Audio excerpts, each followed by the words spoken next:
आपका स्वागत है मेरी क्लास में। मैं हूं गीतिका।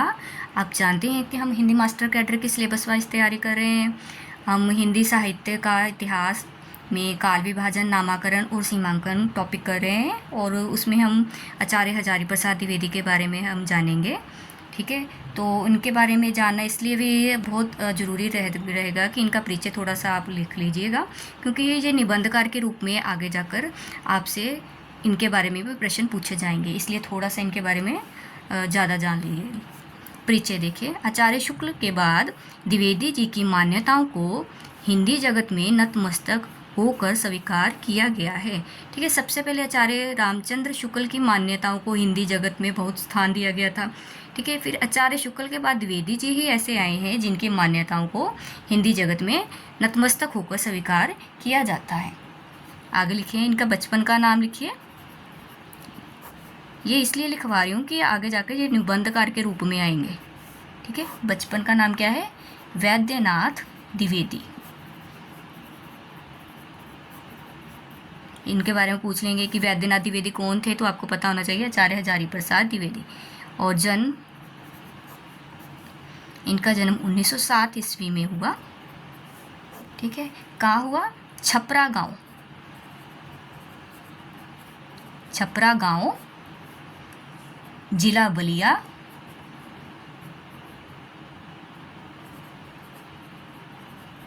कहाँ हुआ?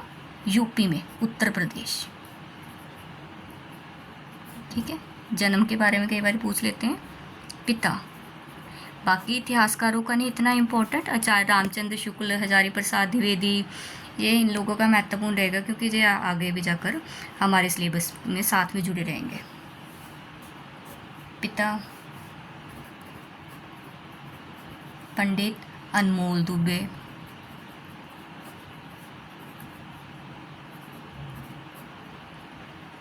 माता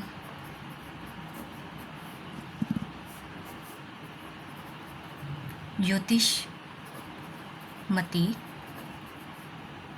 द्विवेदी। इन चीज़ों को कर लेना, क्योंकि ये पूछ लेते होते हैं उनके पिता का क्या नाम था, माता का क्या नाम था, उनकी पत्नी का क्या नाम था हजारी प्रसाद द्विवेदी की। भगवती देवी। ठीक है, आगे इनके द्वारा जो इतिहास ग्रंथ लिखे गए,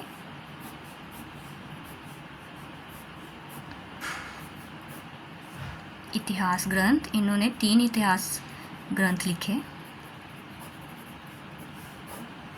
सबसे पहला हमारा रहेगा हिंदी साहित्य की भूमिका।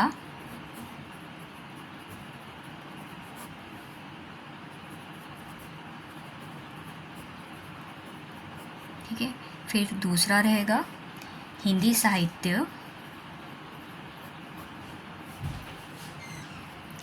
साहित्य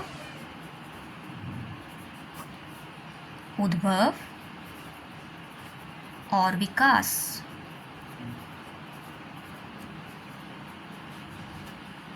तीसरा ग्रंथ हिंदी साहित्य का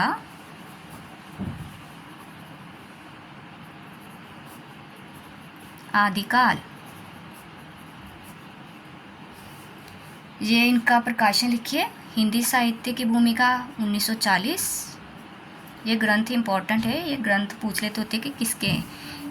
ये वाला ग्रंथ था 1952 और ये है 1953। इनके काल भी पूछ लेते हैं कि ये ग्रंथ किस काल का है। अब आइए काल विभाजन।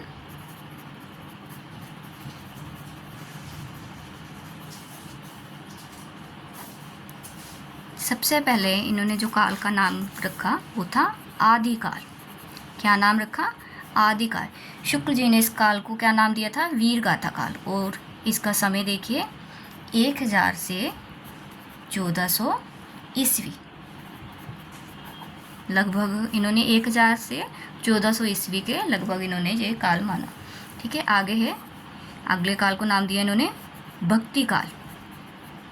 ठीक है, और इसका समय माना है 1400 से लेकर 1700 ईस्वी तक। और जो तीसरा काल है रीतिकाल। ठीक है, ये है 1700 से 1900 ईस्वी। फिर जो चौथा काल है आधुनिक काल,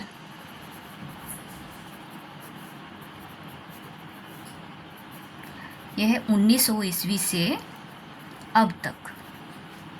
ठीक है, इन्होंने शुक्ल जी ने जो नामकरण रखा था वीरगाथा काल, उसकी बड़ी आलोचना करी थी और अपने तथ्य दिए थे कि इस काल का नाम आदिकाल होना चाहिए। ठीक है, उसके बारे में भी हम करेंगे, अपनी अगली क्लास में करेंगे। आप इनके नामकरण और इसका समय को ध्यान में रखना, और इनके द्वारा जो इनकी परिचय दिया गया है उसको आप ध्यान रखें। और आज के लिए बस इतना ही। आपका बहुत बहुत धन्यवाद, और मेरे चैनल को लाइक और सब्सक्राइब ज़रूर करें।